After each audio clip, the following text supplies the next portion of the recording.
biasa waktu you sedang melakukan fokus, saya lihat you tidak hanya sekali, tetapi you akan sering pakai seperti ini. Ya, ya. Dulu saya pakai fokus one shot, tapi setelah mengenal AI lebih jauh, lalu saya ternyata lebih senang kalau itu conversation. Hey AI, apa kabarmu hari ini? Kadang saya bilang gitu ya. Lalu saya hari ini ingin belajar tentang something. Bisa nggak kamu bantu? Oh, dengan senang hati. Bagian apa yang kamu ingin pelajari? Jadi saudara, saya sering sekali belajar bersama dengan AI karena AI ini pinter banget gitu ya. Dia punya banyak data, sehingga saya tanya apa saja bisa, sehingga cara belajar saya benar-benar berubah karena AI. Oke, so sekarang caranya bandingkan dengan dulu seperti apa? Kalau dulu saya harus cari buku, nanti cari buku satu, ternyata seluruh buku isinya yang saya suka atau saya butuhkan cuma satu bab, yang lain tak perlu dibaca, jadi harus punya banyak waktu untuk mencari buku. Kalau sekarang saya bisa, seperti yang dulu Pak Max pernah jelaskan tentang learning on demand, itu saya bisa mengambil hanya porsi yang saya ingin pelajari dan ya bisa membantu saya. Hampir seperti buku ini punya suara, saya bisa conversation. Dalam buku ini, mana bagian ini tentang topikku? Dan omong dengan itu.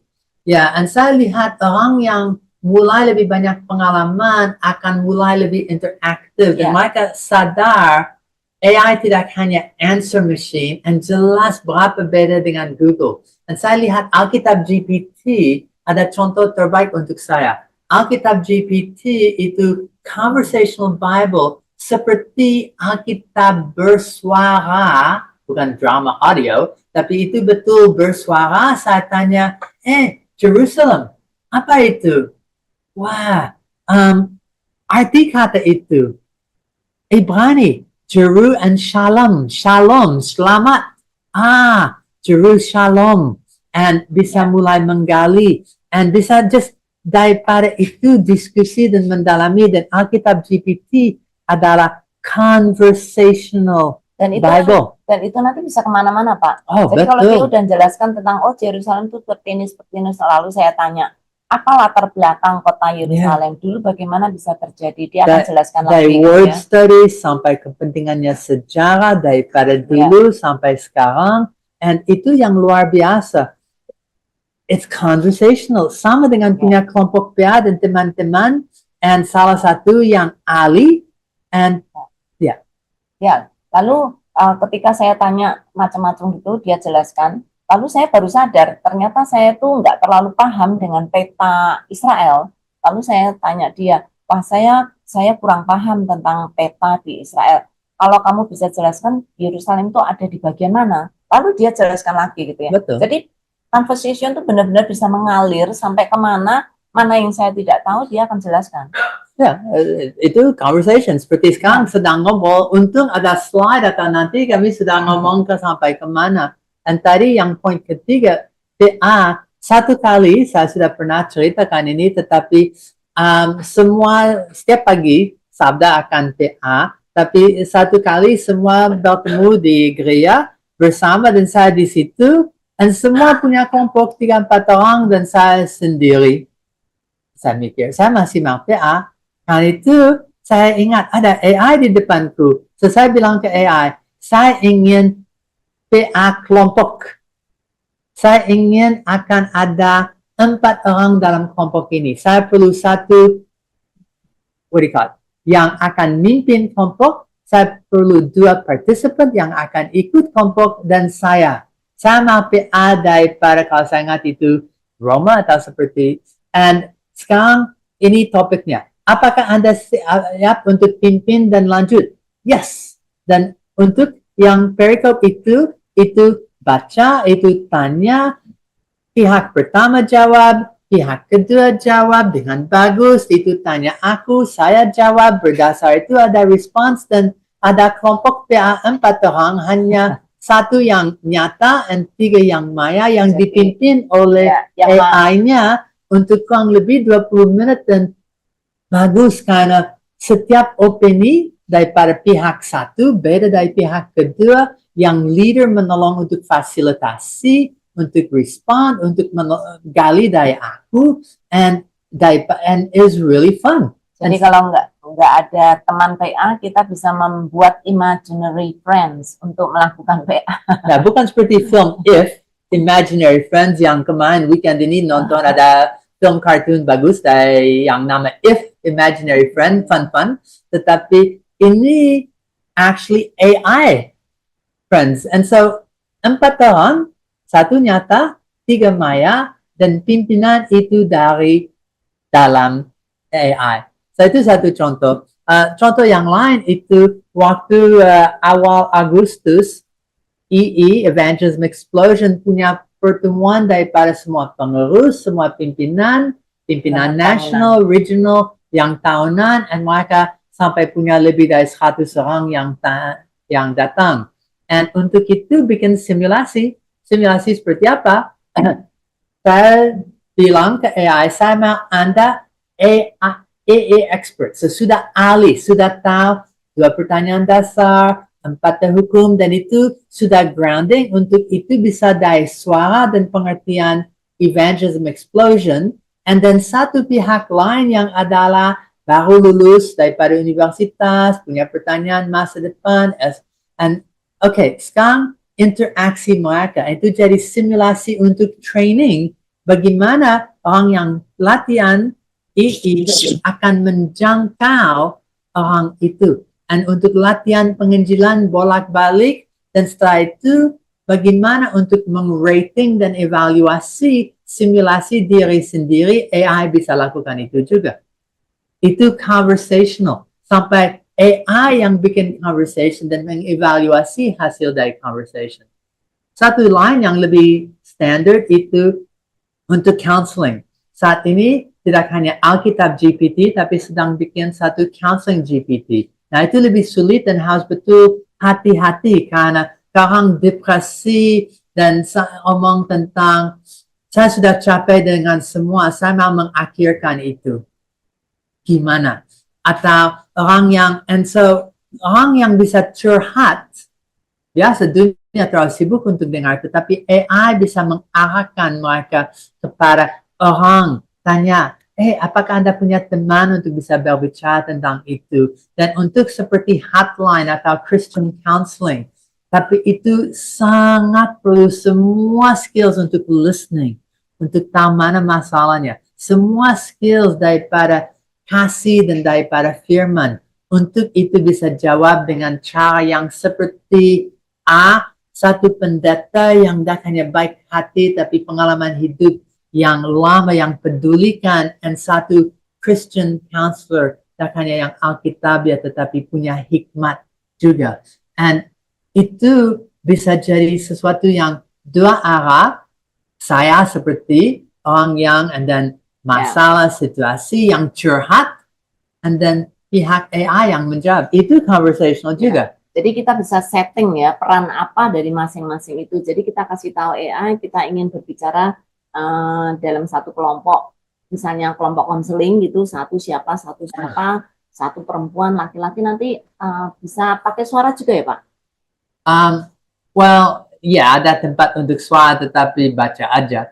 Itu dah termasuk. Tapi itu satu trik dengan beberapa jenis daripada AI. Orang akan bersuara, tidak ketik tetapi speech. Dan saya ingat kemarin di training waktu sedang lakukan AI, beberapa orang kami ajar untuk bisa dari HP-nya, mereka dah ketik kalau tua, so mereka pakai Google Voice. Hello, saya ingin tahu ini. And then mereka sekarang bersuara untuk conversation dengan AI, baca hasilnya. Dan ada yang matanya terlalu tua, so mereka tekan, and then itu baca kembali. So mereka bersuara, dan itu bersuara balik, dan itu hampir kesan seperti conversation. Ya, cuman nggak semua HP bisa Pak. Betul. Kalau aplikasi Voice Google lebih memungkinkan. Kalau bukan aplikasi, ada HP yang bisa, ada yang tidak bisa. Tapi berapa contoh dan cerita lain? Saya ingat salah satu hal pertama yang saya lakukan dengan jenis conversation itu apologetika. Saya masih ingat pertanyaan pertama yang saya tanya kepada AI. Paling pertama itu, apa 5 alasan Yesus adalah Lord, ada Allah? adalah Tuhan. And wah, luar biasa. Dan setelah itu, apa 5 alasan Bible, Alkitab is the word of God. Wah, luar biasa. Daripada itu, saya mulai sampai simulasi, conversation. Saya tanya, kamu jawab seperti ini gimana? And ini gimana? Dan ternyata untuk apologetics training, apologetika, itu hebat. Itu saya lagi pikirkan, itu untuk training kita, bagaimana melakukan conversation apologetika dengan orang lain. Ini sangat-sangat membantu, termasuk juga untuk penginjilan, termasuk juga untuk guru dan murid. Pertanyaan apa yang kira-kira akan ditanyakan oleh murid, nanti ya bisa menjadi murid yang akan bertanya kepada kita. Ya, dan itu tidak hanya untuk penginjilan, apologetika, tapi untuk berapa banyak. Satu di dunia yang sekular, mereka pakai conversational AI untuk latihan Customer. Tidak hanya marketing. customer service, tetapi juga untuk wawancara. Oh, wawancaranya. Ya, Ya. saya tahu perusahaan ini, saya bilang ke AI, saya akan punya wawancara dari perusahaan ini, jenis ini, and saya perlu latihan wawancara. Okay, and then you akan jadi yang wawancara, saya akan jadi korban yang cari kerja. Silakan dengan pertanyaan yang setajam dan sulit mungkin, and then akan latihan bolak-balik. And itu sangat menolong untuk persiapan untuk job interview, wawancara kerja. Ya. Dan lagi-lagi, conversational, satu contoh yang tadi Bu Yulia baru omong itu seperti bikin drama untuk anak, untuk sekolah minggu. Bisa ada cerita anak, tapi berapa hebatnya kalau itu AI yang bikin conversation. 4 orang, anak-anak, dan anak semua ambil sebagian, dan ada anak yang bilang, dan anak yang jawab, dan itu. Iya, saya pernah lakukan itu. Saya membuat drama, satu babak dengan peran 4 orang peran, 1 orang tua, 1 anak, 1 guru gitu ya.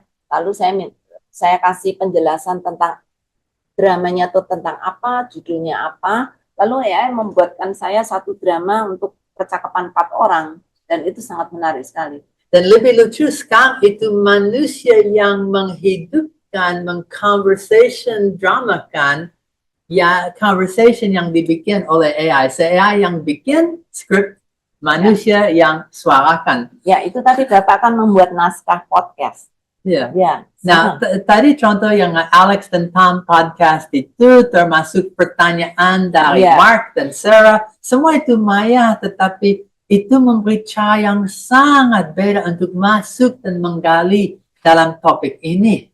Dan kalau didengar sebagai podcast seperti itu, wow. Dan ada 3 dari bawah, mungkin like 6, tapi Yeremia pasal 2. Saya masih ingat minggu yang lalu, itu PA sini Yeremia pasal 2. And saya mikir, saya mau lakukan sesuatu dengan cara yang sedikit beda. Kan sudah study dalam kelompok, dan setelah itu saya kurang puas. Saya mau menggali lebih dalam. Saya lihat ini tentang batu, dan bukan kota batu, kemana ke kota batu, tapi batu dan kayu, dan bagaimana ini diciptakan dalam berhala dewa-dewi, dan saya lihat itu, dan saya mikir, apakah sekarang orang menciptakan hal yang jadi dewa-dewi, dan so saya mulai tanya kepada AI, dan punya ide ini. Saya perlu 1 dosen dan 1 mahasiswa. Dan saya bilang ke AI, saya mau dengar diskusi antara 2 pihak ini. 1, mahasiswa yang sedang belajar Yeremia 2, yang tanya kepada dosennya tentang itu. Ayo. And then, setelah itu saya bilang, khususnya mahasiswa baru lihat ayat 27 dan 28 tentang God's made with our own hands, tentang dewa-dewi yang dibuat sendiri. Apakah ada paralel dengan teknologi yang sekarang jadi dewa zaman ini? Wah, diskusi lanjut. Dan saya tanya tentang yang kayu batu bandingkan dengan plastik dan komputer. Dan itu lanjut, dan itu mendalami diskusi tentang paralelnya antara mahasiswa dan 1 dosen dengan luar biasa baik.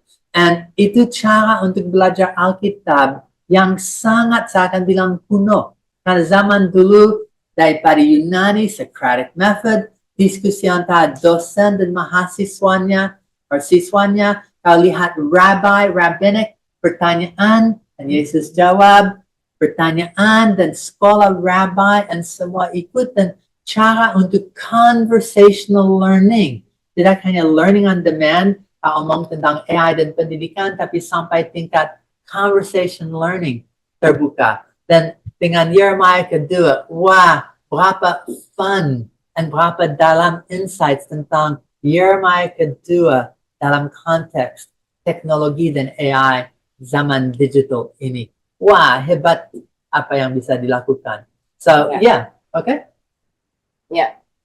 Ya, terima kasih Pak Max untuk penjelasannya.